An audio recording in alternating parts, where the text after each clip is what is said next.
This is DW News live from Berlin. More Merkel. Germany's chancellor wants to serve a fourth term. Angela Merkel says she considered the decision endlessly, but she's now put an end to months of speculation. We'll take a look at what the chancellor's decision will mean for Germany and the world. Also coming up, another surprise in a year of political shocks. In France, supporters of François Fillon celebrate as their candidate comes out on top in the conservative presidential primary ahead of next year's election. Former President Nicolas Sarkozy is out of the running. And the death toll rises in India. At least 140 people lose their lives in one of India's deadliest train accidents in years. We'll talk to our correspondent for the latest.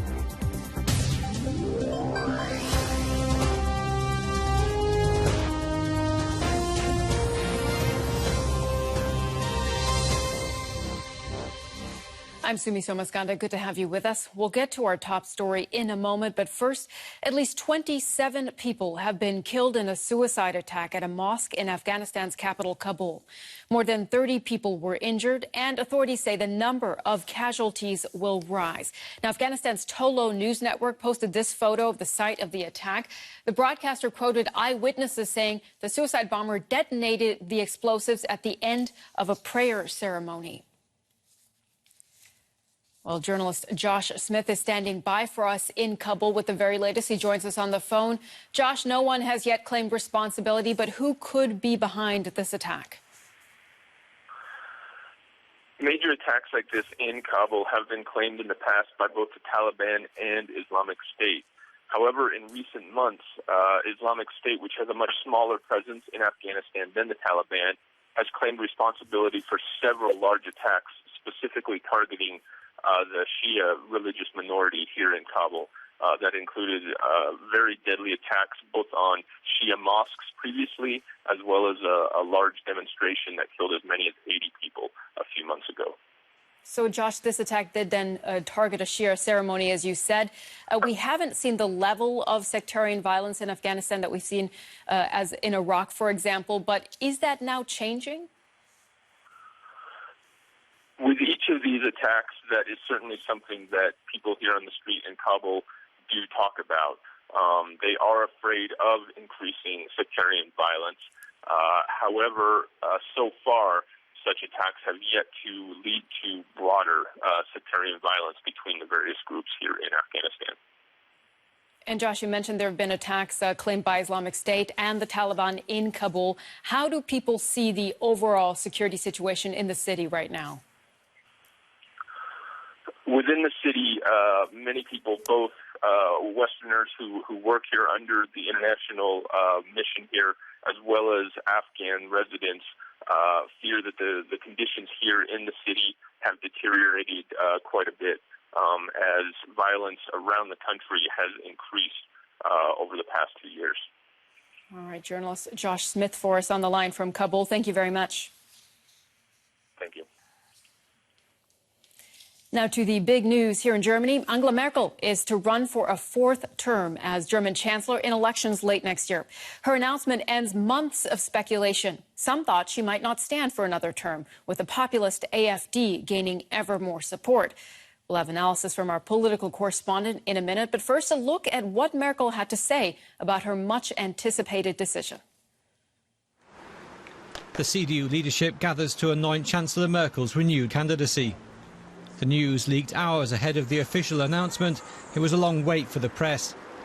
On Sunday evening, Merkel confirmed her decision, one she said she hadn't taken lightly. I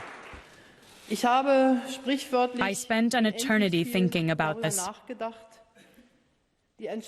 After 11 years in office, the decision to run for a fourth term is anything but trivial. For the country, for the party, and I've deliberately said it in this order, for myself.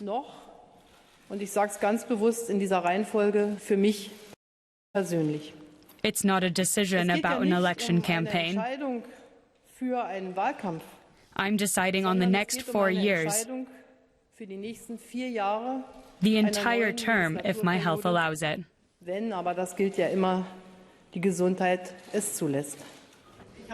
But Merkel said it would be ludicrous to believe that someone could solve the problems of the world by themselves. No single person can change things for the better. Not even someone with the greatest experience can change things in Europe, Germany, and the world. Least of all a Chancellor of the Federal Republic of Germany. The reaction started before the Chancellor's official announcement. Horst Seehofer, the head of Merkel's Bavarian allies, said there were still areas of disagreement, like her refugee policy, but he welcomed her candidacy. It's good that we have clarity now, and that she's taken her decision. The decision came as no surprise, but the Chancellor was asked why she had agreed to say yes. I need a long time, and decisions can come late. But then I stand by them. And now Merkel heads into what she's called one of her toughest election campaigns in an increasingly polarised society. DW's Rupert Wiederwald is standing by for us at the CDU party headquarters here in Berlin, and he joins us for more on this story. Rupert, Angela Merkel, we heard her say there that she's deliberated a long time about whether or not to run. But we also heard it wasn't really a surprise, was it? She didn't really have an alternative. No, no one here really was assuming that Angela Merkel wouldn't run. But then on the other hand, I talked to several board members of the CDU, and all of them said that they were pretty much relieved when they heard the news, just because there always was this little glimpse of doubt in them if she was really going to run. And they said that after the news, now they have the momentum to start into an election campaign they all consider to be very tough, not only because of the challenges that lie in front of them, but also because the political atmosphere and climate here in Germany has changed so much comparing to the elections of 2013. Rupert, it's not just the atmosphere in Germany. There's been a lot of talk about infighting, a mutiny in the ranks of the CDU. Does she really have the party's support? Well, if we talk about the CDU, yes, we can say the party is more or less close behind her. They have closed ranks, but it looks differently if we look at the conservative bloc and at the other party within this bloc, the CSU. We have heard in the report already that CSU chief Horst Seehofer welcomed the clarity they have right now, but what they didn't say is that they are happy that Angela Merkel is going to run. We even heard some criticism today of senior CSU politicians who said, well, good that Angela Merkel is running again, but we don't know yet what kind of program she's going to have. And they want to have a much sharper conservative profile. They want to have a much tougher policy on migration. And so they said there are so many question marks. We would like to solve them first and then talk about the candidacy. Rupert, you mentioned Germans are divided. How do you think they're taking this? Because her popularity has taken a big hit, specifically on her handling of the refugee crisis. Yes, it's true. Popularity rates of Angela Merkel have been dropping for more than a year now. But I think the bottom soil has been reached. In August, only 42% of Germans said, yes, we want Angela Merkel to stay Chancellor. These numbers are rising right now. On Sunday, there was one poll issued by the Bild Zeitung, a tabloid newspaper here in Germany, and that said 55% of all Germans, so every second German and every second voter would vote for Angela Merkel at the next elections. So these are very high numbers, especially if we can take into account that the potential rivals from the Social Democrats. We don't know yet who's going to run there. There are two names on the list. This is Sigmar Gabriel, party chief of the Social Democrats, and the president of the European Parliament, Martin Schulz. Both of them are not really popular among the Germans. They can't really reach the popularity rates of Angela Merkel. So her chances are quite high to win these elections if we just look at the popularity rates. And Rupert, just briefly, the expectations for Merkel are very high here. What do you think the hopes are that she can achieve?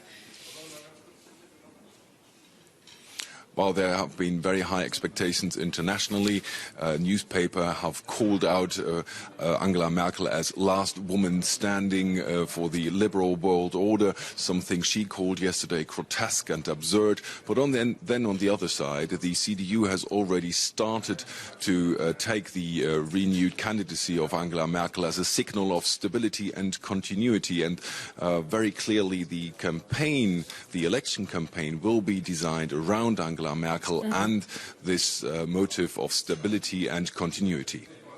Rupert Federer for us at the CDU party headquarters here in Berlin. Thank you very much.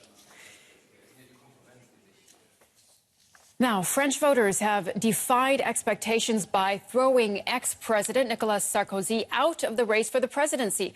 They were choosing the Conservative Party's nominee for the election next spring. Instead of Sarkozy, François Fillon topped the poll thanks to a late surge in support. He'll face another ex-prime minister, Alain Juppé, in a runoff next weekend. Voters have defied the opinion polls once more, this time at the French Conservative Party's first ever open primary. They handed François Fillon an upset victory. He welcomed the new primary process in his statements after the poll. Political parties can no longer be the sole decision makers. Our people want to have a say. They want to participate in the decision-making. They want involvement. This primary has been a remarkable success for the people. The 62-year-old Fillon formerly served as prime minister under President Nicolas Sarkozy. He was also in the running, but suffered a humiliating defeat, only getting enough votes for third place. Sarkozy immediately endorsed Fillon and said he would be withdrawing from political life. The favorite going into the primary was Alain Juppé, like Fillon, also a former prime minister. But Juppé only garnered enough votes to come in second. The primaries were open to all registered voters who paid €2 to offset the cost of the poll and who signed a statement pledging support for the center and right wing of the political spectrum. Some 4 million citizens cast ballots, including many more left-leaning voters. I'm not at all on the right. I'm very much on the left. I know that the left won't win the presidency, so I just want to stop Sarkozy and the far-right candidate Marine Le Pen. I'm on the center-left. I figure that the right is more likely to win the presidential election at the moment, and the most moderate candidate suited me.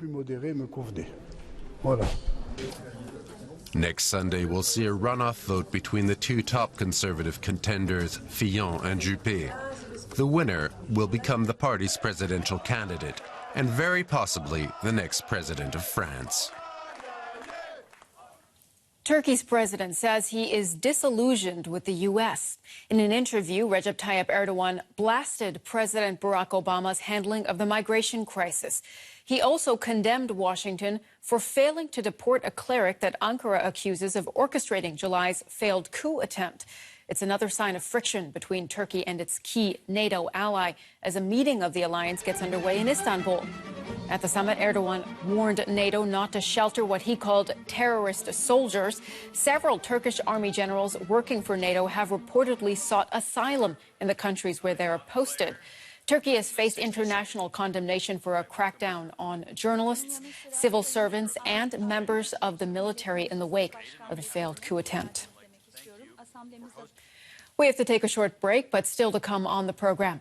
At least 140 people lose their lives in one of India's deadliest train accidents in years, the derailment of an express train near the city of Kanpur on Sunday. We'll go live to Delhi for the latest.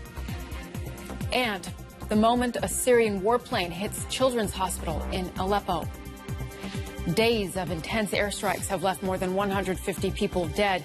But the Syrian government has rejected UN efforts to bring calm. We'll have more on that after the break. And don't forget, you can always get DW News on the go. Just download our app from Google Play or from the App Store. That will give you access to all the latest news from around the world, as well as push notifications for any breaking news. And you can also use the DW app to send us your photos and your videos. We'll be back in a minute with more news, plus Monica will have the day's business headlines. Stay with us.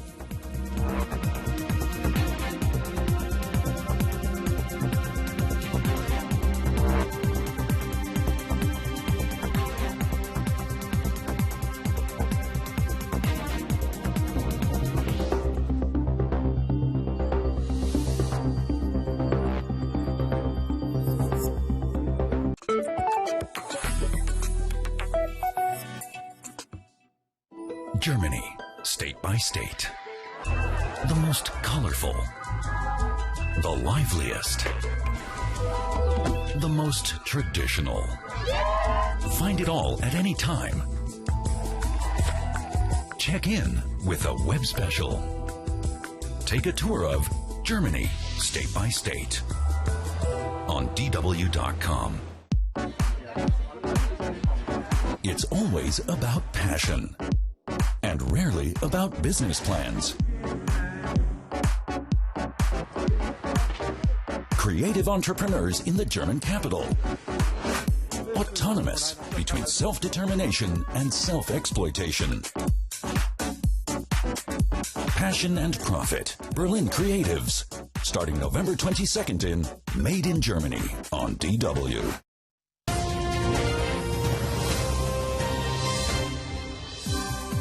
Welcome back. You're watching DW News. Our top story.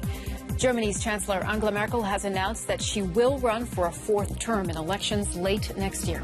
Merkel says she considered the decision endlessly, but now she has finally put an end to months of speculation. Indian authorities say they do not expect to find any more bodies in the wreckage of one of the country's deadliest train accidents in years. Rescue operations have concluded at the site in the northern state of Uttar Pradesh, where an express train derailed early Sunday. At least 140 people were killed. The death toll is expected to rise further, with some 50 critically injured people being treated in the hospital.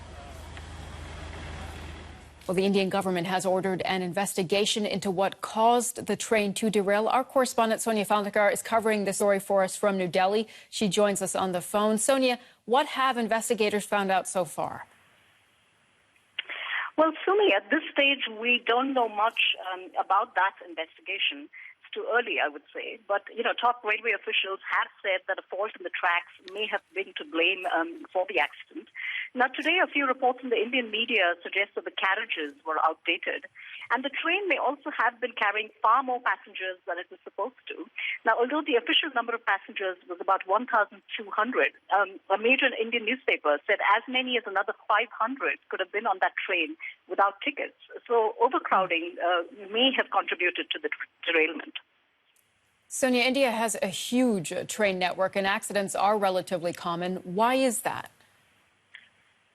Well, much of that equipment on India's extensive rail network, which stretches over 65,000 kilometers, much of it is out of date. It dates back to colonial times.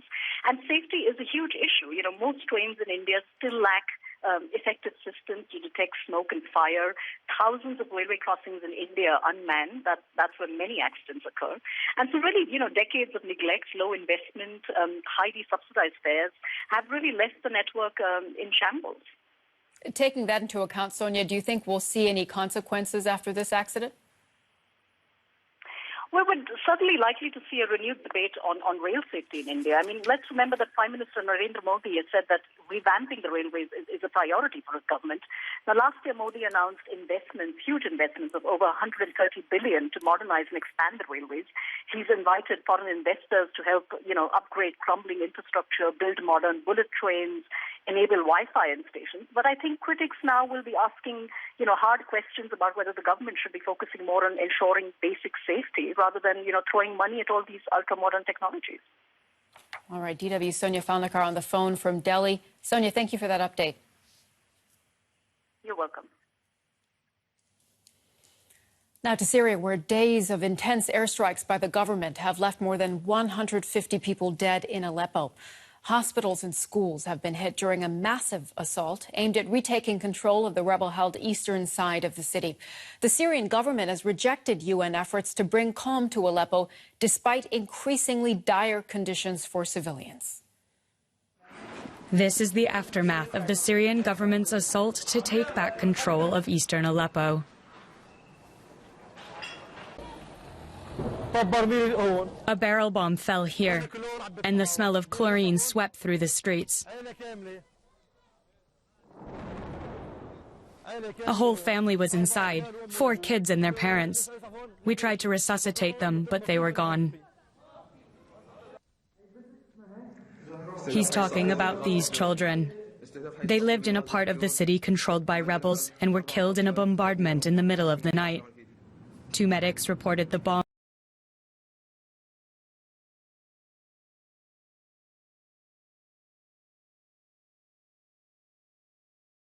was laced with chlorine, but it hasn't been independently confirmed. Meanwhile, rockets fired from the rebels hit a school in a government-controlled part of West Aleppo, killing more children. The UN Syria envoy, Staffan de Mistura, has warned time is running out. He traveled to Damascus to put forward a truce proposal that would give autonomy to government strongly disagreed with the idea. The UN envoy spoke about autonomous administration for the rebels in eastern Aleppo. We told him that we completely reject this. That would be a violation of our sovereignty. Citizens on both sides are suffering devastating injuries. But hospitals in eastern Aleppo are completely out of service after a series of airstrikes. The moment Syrian warplanes hit a children's hospital can be seen in this footage.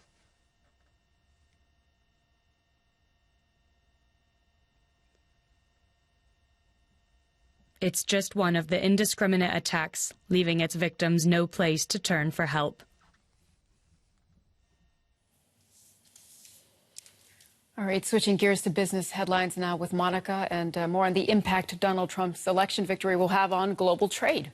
It should have some impact. You can feel it already, Sumi. You probably remember that on the campaign trail, Donald Trump once called the Trans-Pacific Partnership, quote, another disaster done and pushed by special interests who want to rape the country, meaning the United States, of course. Well, now that he's about to move into the White House, the future of the trade deal involving the US and Pacific Rim countries is that much shakier. Not surprisingly, TPP dominated the agenda at the Asia-Pacific Economic Cooperation Summit in the Peruvian capital, Lima. A victory dance for the Trans-Pacific Partnership may not be part of the program. But these heads of state at the Asia-Pacific Economic Cooperation Summit in Lima aren't yet prepared to wave goodbye to the deal. Least of all possibly U.S. President Barack Obama. In a news conference at the summit, he said especially the U.S. in the Asia-Pacific region would be weakened if the TPP collapses or changes. We're already hearing calls for a less ambitious trade agreement in the region with lower standards, lower protections for workers, lower protections for the environment. That kind of agreement would obviously exclude U.S.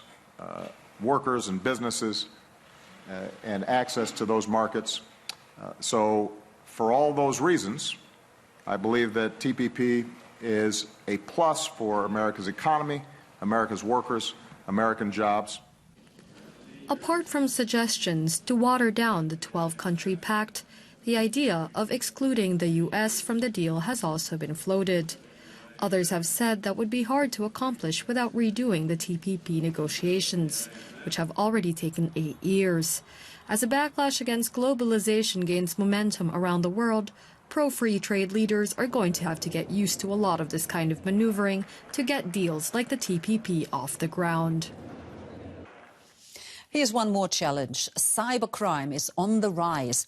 And that's partly due to the modern-day industrial revolution, known as Industry 4.0. The digital networking of machines is rapidly speeding up production and increasing the efficiency of production processes. But it's also giving cyber criminals more room to maneuver. Now, every day, investigators discover some 380,000 malware programs. Now, malware aimed at making the attackers rich, uncovering company secrets or sabotaging the competition. And that figure was provided by Germany's Office for Information Security, quite a number there, which number of emails containing malware attachments has risen sharply by 1,270%. Even if recipients are more cautious now about opening emails from unknown sources, the rapid proliferation of malware demonstrates just how vulnerable our digital society has become. Users are storing an increasing amount of sensitive personal data on their smartphones and tablets nowadays, addresses, passwords, emails, and that makes them a lucrative target for criminals. Some operating systems and programs are so widely used, made by companies such as Apple, Microsoft, Adobe, Google, and other household names, that their users are sitting ducks for cyber criminals. A favorite method criminals use is email with infected attachments. Worldwide, some 413 million contaminated emails are sent every day. Then there are the 502 billion spam mails and ads that clutter up email boxes. A mere 81 billion are legitimate emails with a genuine message to a recipient. Small and medium-sized enterprises, or SMEs, are prime targets for cyber criminals. And as industrial production and personnel become increasingly networked, it's becoming much easier to steal inventions or blackmail companies. 39,000 gadgets are still being infected with malware every day in Germany. That's fewer than last year, but it shows that defenses are only partially working. More and more virus variations are in circulation. More than 560 million different viruses have been identified this year. And the economic damage they cause is enormous. The German Institute for Economic Research says malware costs consumers total losses of some 3.4 billion euros a year. Besides industry and consumers, governments, rail networks, airports, waterworks, utilities, and banks are increasingly threatened. All right, from digital to analog, sports with Sumi. All right, thanks, Monica. We just have time for a bit of tennis news. Andy Murray has beaten his biggest rival, Novak Djokovic, in the final of the ATP World Tour Finals in London to end the season as world #1. Murray quickly hit a stride to take the first set 6-3. The Serbian early and clung on 6-4, denying longtime #1 Novak Djokovic the chance to retake the crown. Murray is the first British player to reach #1 since the ranking started in 1973. A reminder of our top story at this hour. Germany's Chancellor Angela Merkel has announced that she will run for a fourth term in elections late next year. Merkel said she had considered the decision endlessly. You're watching DW. We're back in half an hour. Stay with us.